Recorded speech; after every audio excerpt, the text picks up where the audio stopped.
Hi everyone, good to see you all again. It's Mr. Zayani here, and today I'll be making I think, the easiest chicken biryani that you can make. So let me show you what I'll be using. So I've got some yogurt. This is some garam masala, cumin seed, salt, and chili powder, oil, and of course chicken. And here I've got garlic and ginger. It looks a little bit like that because I've used a pestle and mortar to crush it with and not blended it. And you got mace, which is anise, and black cardamom with peppercorn and a bunch of fresh coriander. What we'll do is we'll have to marinate the chicken and leave it for a few hours. So garam masala, chili powder, salt, the yogurt, all our spices, and garlic ginger paste, coriander, but chopped up of course.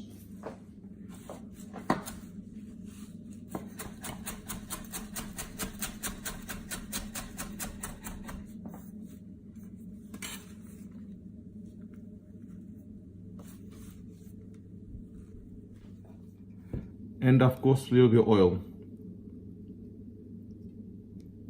Means is give it a good mix.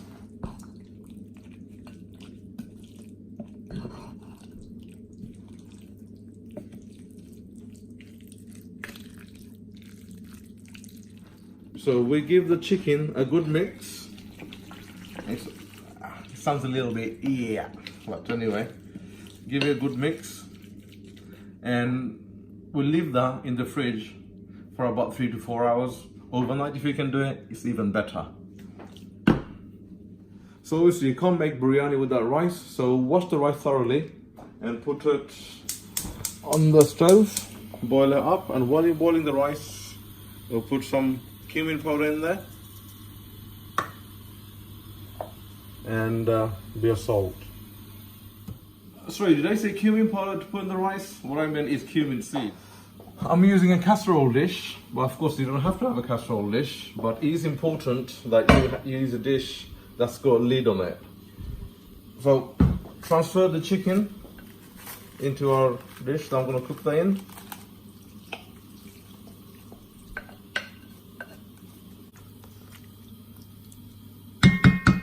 So one thing is crucial about the boiling of the rice. What we want to do, we want to boil the rice halfway through and not cook through all the way through.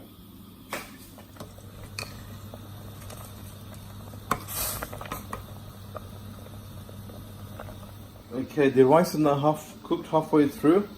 It's literally been boiling for about 4 minutes, maybe just under 5 minutes. We're going to turn the heat off and we're going to transfer the rice from the rice pot onto the chicken. Oops.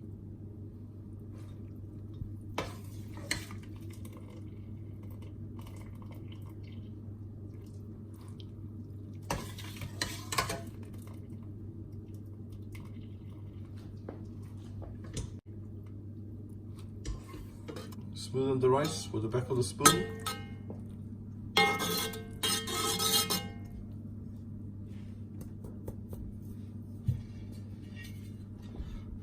Put the lid on and put it on high heat for about 5 minutes.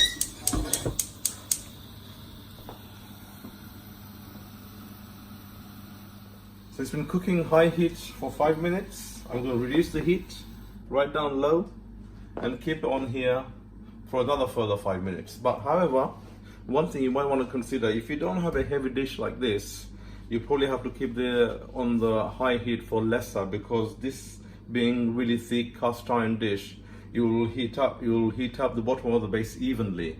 If this is something thinner of a pot, the heat will just concentrate on one spot.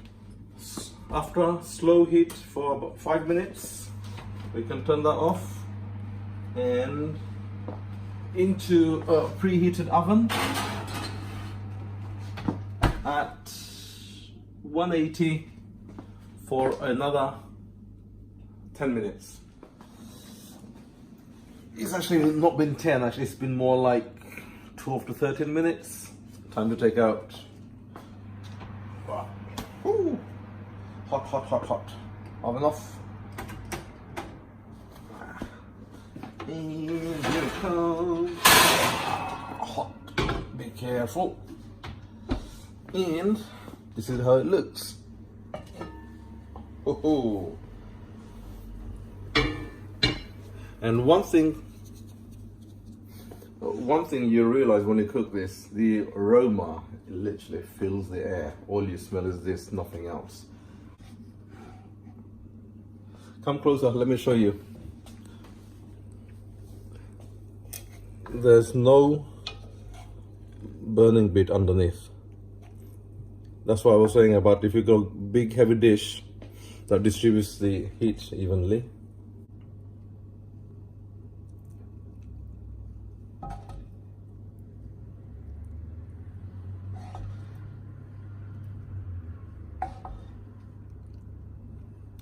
So here we have it, my version of chicken biryani, the easy version. There are other versions where you can do it, a lot more spices involved.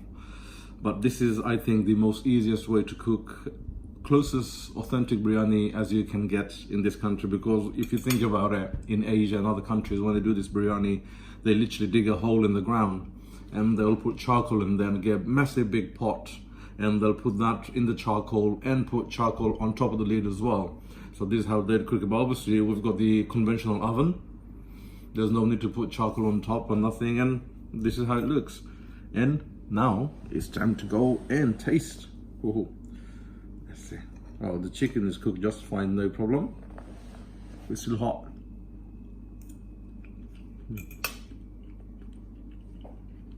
Oh. Oh. Wow.